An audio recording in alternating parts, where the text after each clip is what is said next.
Bon, nalanda ki émission mo ya kala ya de fin babi ya Chokoro. Persona moye alobi polémique na biso elongo ya ba leader et comme mingi ya ba fan. Toza ba warrior, toza ba warriors plutôt toza ba gaulois, toza ba spiritas, toza ba émissaire, toza ba nani, toza ba suprême. Donc par exemple cet exemple na lobi te za bon mais so bon mon pe za bon et tel cabino. So ba gaulois ba mon net ba warriors ba ça analyse moko ba ye bitumbe bandi ko bunda. Donc polémique wana eza vraiment bien te coller sa musique na bisotique. C'est un exemple moko parce que on a warriors na landela mingi maramba fali poupa.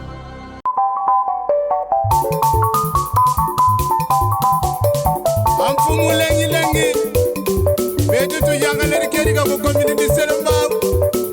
batuge ni fumu ino keri ko je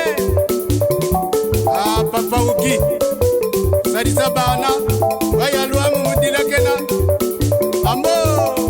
YouTube Metro Makengo télévision na Suisse ozorudu kwangu mimbo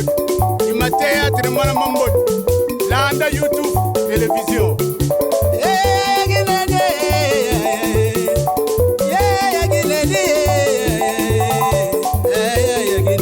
Salon Flori mama moyimwene mamwene kuna yuyufuna Roger mwana mama bala makanda boyigoyina ungeri ki makanda boyigoyina yafisa lengi feroze yagine feroze makangwe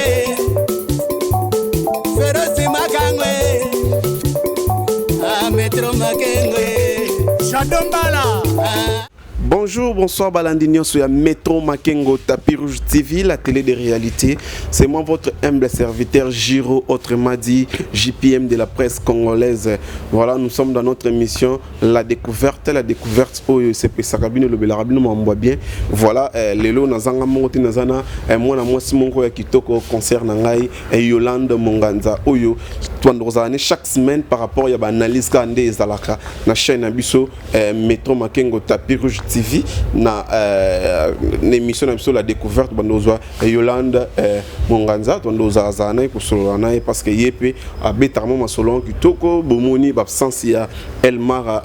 de la presse donc mikolo a senti ça bien te metando zana Yolande tondo solo soane ko sala mo analyse ba musicien na biso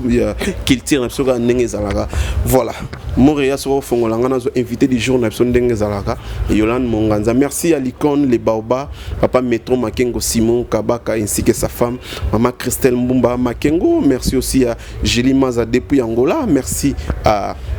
Pierrette Moke, merci à Lisette Molasoko Motema Gelo Kisoka Soda Poto, merci à Delcine Jolie depuis Belgique, Bavrevenanga, Mosé Belé. Bon, continuez à s'abonner à la chaîne Absolu Rosala Décidé. Merci aussi à frère Samuel depuis Hollande. Merci à papa Cody Dicola. Merci Nayo. Voilà. Yolande, bonjour. Bonjour Gérès. Qui m'est allé? Ça va, il y a la baille. Il y a la baille. On est au bon Sabine. Ni on est bon Sabine. Il y a la baille. On a bino ba warriors bo commissi fallu le rôle roi moko et tout salama batumsu bozo lese batumsu. Kasaza roi ya royaume na eti. Na royaume na ya ba warrior. Ya solo. Roi royaume na bango peso balingi basa pe royaume na bango basa pe na roi na bango problème te. Voilà, Yolande batebe bazolando partout dans le monde entier et belé ba yebi et belé pena ba yebi to ba découvrir na quatre émission na biso la découverte parce que awa ndenge ba Orlando pena page donc cela veut dire toujours lobela tout solo là par rapport à l'actualité ya fali pour ba faire rigola ya ba tout belé berité watanabe lelo musique na biso lelo et comme basé mingi na ba polémique côté ma casse de musique qui vous met ouvertement la place na ngote en tant que user chroniqueuse et puis Hollande la vraiment marambango kozala tous en partie prité solo là vraiment ndeto solo là awa mais quand on peut éclaircir opinion est-ce que polémique wana parce que tu dis polémique quand les ari polémique zaki loyal polémique zaki musical mais lelo polémique comme ko kangisa batu polémique comme ko funda na batu ko beta malade comme pona yo ko sala analyse likambande. Bon, nalanda ki émission mo ya kala ya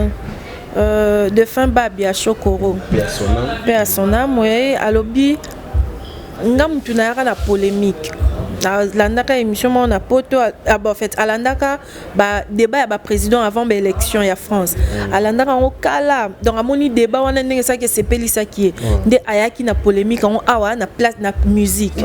donc ayaki na polémique na musique yango la pe vandati lelo et komabo donc je m'étais demandé avant ba polémique wana donc tozala ba papa Luambo tozala ba papa nan tozala donc ba déjà ça a succès avant polémique et bango pe ba na polémique ba ça a succès est-ce que ba papa na bando ça ni succès wana sans polémique et ben non ça bango ni maintenant ça bango le côté donc musique sans polémique so déjà muto sala komboye ba no kaka. Bon, polémique on a ezanango bien nengo lobby a polémique ezalaka mais polémique komi lelo apparemment polémique lelo komi pour ma be makasi ozo mona te place on a ezoko kitisa musique to mona polémique ndiko mo kende liboso polémique ya mabe wana ko mo kende liboso oui yango na lingana koma toza bandi kona biso pe ba étranger ba sala pe polémique na ndenge na bango momo na polémique na bango et que na ndenge mo ya bien puis matisa musique na bango mais polémique na biso elongo ya ba leader et comme mingi ya ba fan toza ba warrior toza ba warriors plutôt toza ba gaulois toza ba spiritas toza ba émissaire toza ba nani toza ba suprême donc polémique et comment na genre on est comment tout même ba respect bazali ba Nzambi vraiment voilà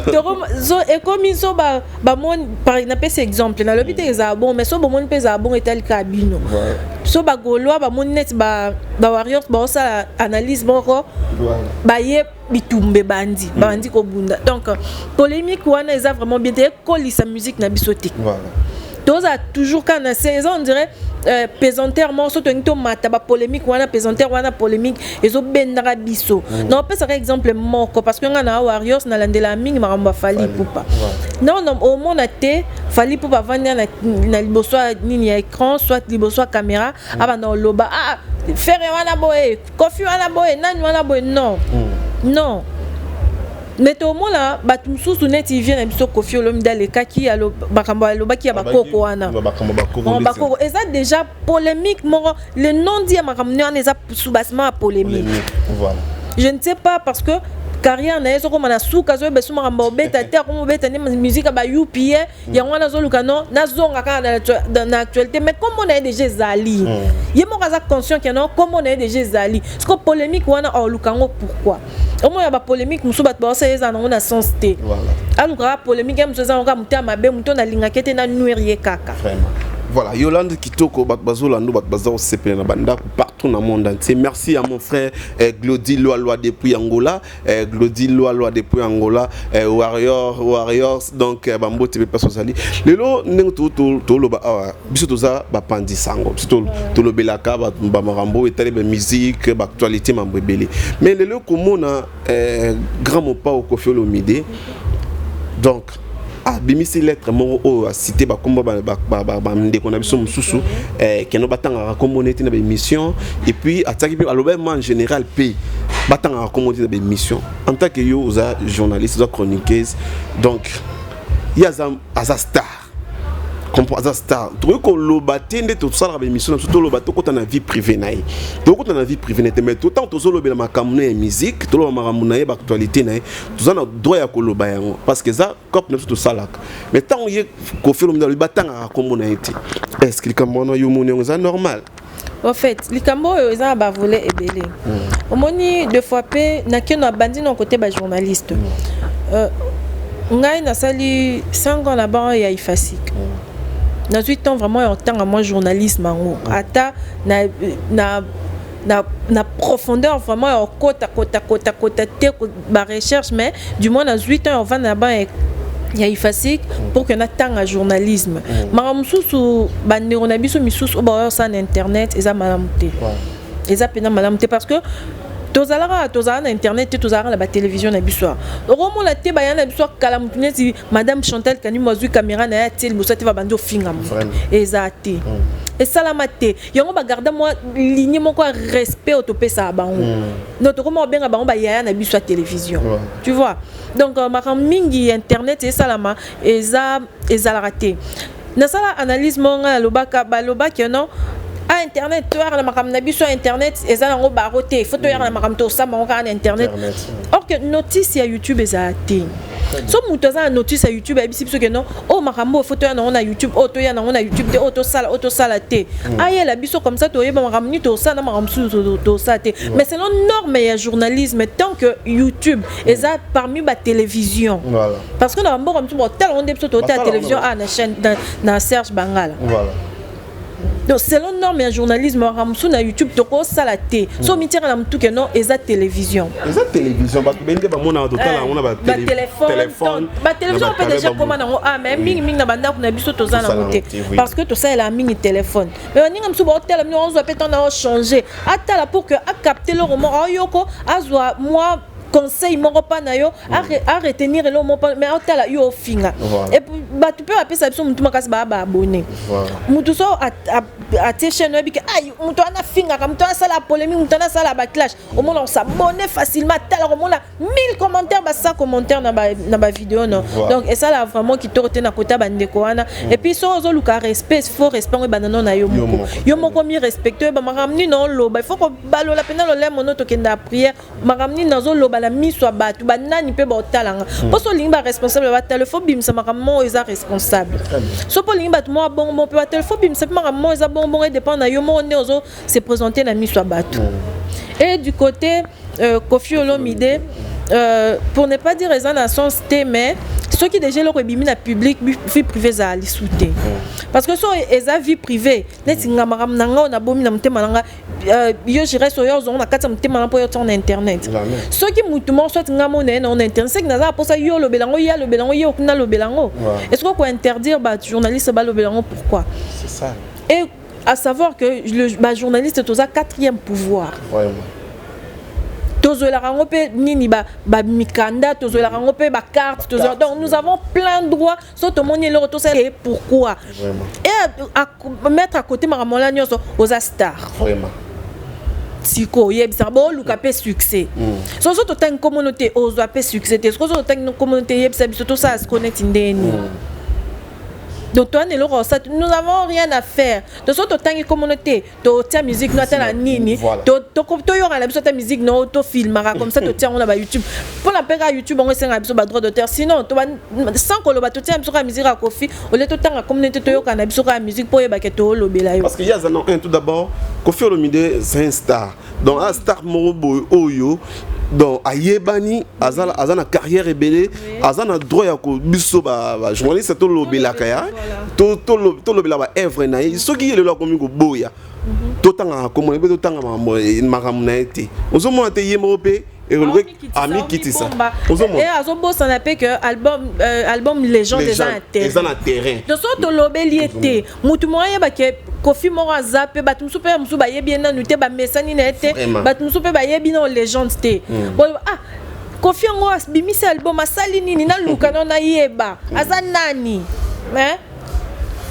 donc ezalaka bon évolution star ezalaka bon olinga baloba no te ba lobela sko nani so balobela te seka baloba to lobela na biso sindi po epaza parmi ba accompagnateur non orchestre ba biso lobeli sindi bakangi azui ba yende bato to mona esama bakangi manike a côté prison abimi aloba ke lormo oye les acquis selon bato les acquis yango akangisa ki parce que to lobeli to solo la yolang so totali bien manike nenga lobaki likambo na lobi alobi de makambo oyo peut-être ko yoka ko sale passima ndeti likambo oyo ya kobota te ne lobaki ya kobota tiki yango eleki comprendre mais oyo kaka yaki ko pointer oyo balobaki fali abima na fali na likambo ko bima na likambo ko bota te au lieu to ya kobota te ondimi ozaki d'accord nango mais ya kobima nde olandeli yango oyo ko sala passe on ba biso ke no robota on ande e ko sala passe mais wana eza nango ki nango grave te mais ya landeli yango ti au moins te ndeti likambo eza wana bon pour moi je peux dire moi signoso à un certain âge so déjà comme là bas 20 ans 22 25 ans à moins qu'à année moi moro azani inconsciente la vie mais na ba âge déjà moi sono a botité so ta kanga no ata zemité et comment on ça les passe moi bamsu ba nini en moko bota makata mo tema mabe na bana batu siko bayebiso ke obotaka te na kofinga pe boete boswa caméra eloko wana esalaka wana te des aka bana basi nyonso na loba ba yebi makambo na loba puis ba comprendre makambo na loba bana baso baza consciente on so moi so na botita comme na ba âge na ba 20 ans mata et comme on sel molo mo poso zana mwana mona mwana muninga e kitoko posa na bota na zana mwana nga so ba fingo bota raté tu as corps de ça, c'est inconcevable pour moi. C'est inconcevable. Et surtout, Moutelobi, Moutelobimane ou maman, si on a bimane, tu n'auras pas sani. Au moins, la mokili, et l'on ça ramtou pas si c'est longa. Dès la conception d'un gana lobby n'a tekeye. Pour na boy n'a parqué.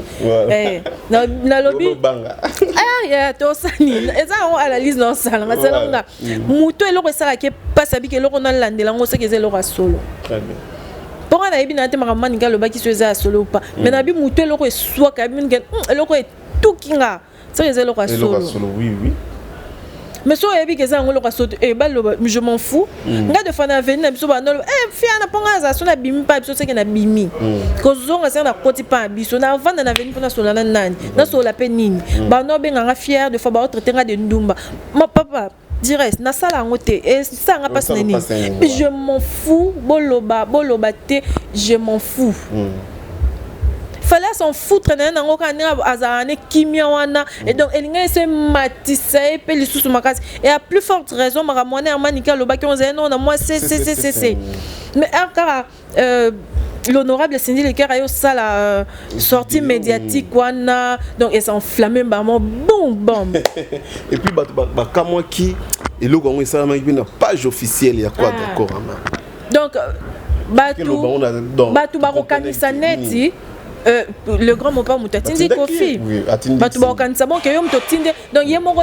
zane na poso lobate mais otinde bino loba peut-être c'est que loba po batu ba longle lo kana na mituna bango besoin que ça respect na yo or que sortie médiatique wana e bomi lisusu donc et ça li pena malamu vraiment te. Voilà, merci à Yolande Munganza, mon Mungala, donc Yolande Munganza, donc toi nos analystes maison, il m'a analyste maison nos azana chaque semaine pas Serge Bangala ande tout le baka espace bien qui toko sur pour ça au la cadre malila qui toko et yaka et pas Serge Bangala les boss des boss mon homme qui na bangengi nae Serge Bangala et ça non pas sur bonga tena au soko outil super lemba utunika écologue na face à écologue on kana écologue on monaka espace Serge Bangala salon VIP, boîte VIP, donc terrasse maramba bien et ça pas ya Serge Bangala. Merci na bino nyonso oyo bolanda kabiso pesa biso confiance à bêtise la tout le barara normal. Question suka parce que ça aussi ni kuna oza na analyste au salaki Yolande lelo formule 7 na terrain formule 7 et au sala na tout le monde na TikTok surtout bino ba si WhatsApp bibi de la rente WhatsApp SL au sala boy mais balobi nzembo mora ya faire rigoler les maisons bonus Bizorbi. En tout cas, on a moni on a TikTok té. Bizorbi on a TikTok té. Té non on a moni on a TikTok té. Lelo. Warriors ne peut combien maquiller. Ngaza sona la muki avana kitana mbetu. So na côté Facebook té pona landela ba information na muzwama ba quelques informations na côté WhatsApp na répondre na côté TikTok. Na suki siwana na bimi. Voilà. Sur na côté TikTok en tout cas na yo kangoka bat ba lo ba bizorbi nde yo lo bizorbi na yo ki titre mais comme on a qui me tonsel on challenge boy en tout cas na on a monité bon on te faire zo poster on a ba page de mo faire zo bat sali batindi en tout cas bon di ma mninga nandi o bo faire na wa yebiete to yebi faire depuis nini maison mère to yebi faire ego la Jésus des nuances de babenga kaye na batuna mais bizorbi vraiment proprement na yo kaka babi que non abimisi génériquement bizorbi mais comme on a mutobi nango boye te sans te mentir. Voilà, on les a engagés Yolande Munganza. Merci Nabino Nyos Bozebe, Bozaki Belolanda Biso. Tout comme vraiment na souka ya analyse Nabiso la découverte. Si on a besoin de suggestion Mambo Belé, benga biso ba numéro izawana boza contact dire na biso mi balé. Si on a posé ba analyse pe ya bien ga ndenge utu salama awa contacter biso et ça la biso plaisir Yolande Munganza. Tout comme vraiment na souka ko koloba nini na ba mélomane nyos to pe na ba warriors nyos ba Holanda yo et puis na biso ko pesa numéro contact na habité so puis ba dédicace za wan ko te zanga raté. Merci beaucoup. Mot de la fin d'un rapport d'émission Oyo et ça juste car que musicien Abisso top pesa mingi na musala hein ndenge ba journaliste to mi pesa na musala na biso eza ya kopanza sango bino pe bo mi pesa na musala bino nanu ya koyemba ya composition ba nzembo so pe bo somba donc boza vraiment ba guerrier boza eza ngo koloba teke bo ba warrior mais warriors el no la sa guerrier boza vraiment ba warriors bino nyos boza vraiment ba guerrier bo mi pesa na musala na bino de lelo pe fali azo matapo alingama polémique na te o mata parce que ayebi musala o sala eza penza ya makila donc eza vraiment bongo Kofi Olomide deso monto lobi mabe olimbisi meza yango kaka analyse ka kwa star to nga pena na koko pa na yo loko luka ba koko nga pena na koko pona na pena aja muke par rapport na koko mais limbisa. Bon, bambote na nga na opesa mingi na batu nyonso ba olanda biso bo s'abonner so bo moni chaîne o na page na biso bo s'abonner na Tapis Rouge Télévision. Tapis Rouge Télévision bo s'abonner ceux qui bo s'abonner plutôt n'oubliez pas de cliquer sur la cloche de notification pour que elle notifie la rabino ba élément nyonso to kokoti sara awa. J'ai dit un grand merci na Jires pour l'invitation d'ailleurs. J'ai dit un grand merci à la personne qui est derrière la caméra. J'ai dit un grand merci à tous les abonnés de cette chaîne. Moi, je vous dis merci et au prochain numéro. Voilà. Merci à Papa Métro, Simon Kabak ainsi que sa femme maman Christelle Mumba Makengo. Voilà. J'ai dit un grand merci au boss, à la personne qui nous a permis à ça l'émission. On a beau cadre Oyo. Boss Serge Bangala. Les hommes psychiatres na super narré écologue juste en face au monde comment pendant un grand caractère Serge Bangala. Merci beaucoup. Voilà, merci à Yolande moi ça qui toko moi c'est Nzambe donc Mongala donc Mongala donc Yolande Monganza. Donc en tout cas bo zapper la vidéo nos alana à chaque semaine n'engala toujours. Merci à les grands Baoba Papa Métro Makengo Simon Kabak ainsi que sa femme maman Christelle Mbumba. Merci aussi à Ness Makia Didier Taba au papa na Jonathan. Merci à Gilles Lamporio, merci à tout le monde Bozake Belair Rolanda Bisso, bon continuer à s'abonner, ça la Bisso vraiment plaisir bon nous raté. Et l'autre côté merci à Gilles Maza depuis Angola, merci aussi à Pierrette Moké, merci à ma famille Mola Soko, merci à tout le monde partout, Bozali, merci. Quant à moi je dis merci et bye. Pile plein.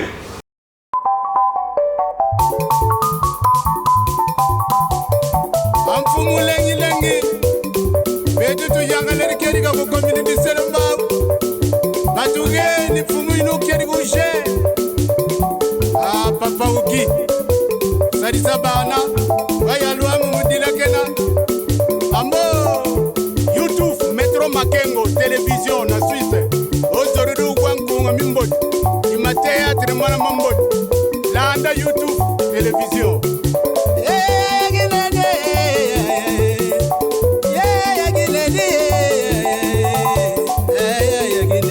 Salon Flori Mama Moimwene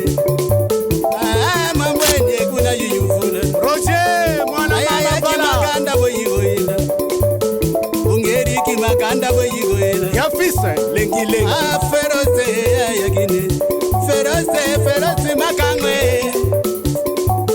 feroze makangwe Metro Makengwe Shadombala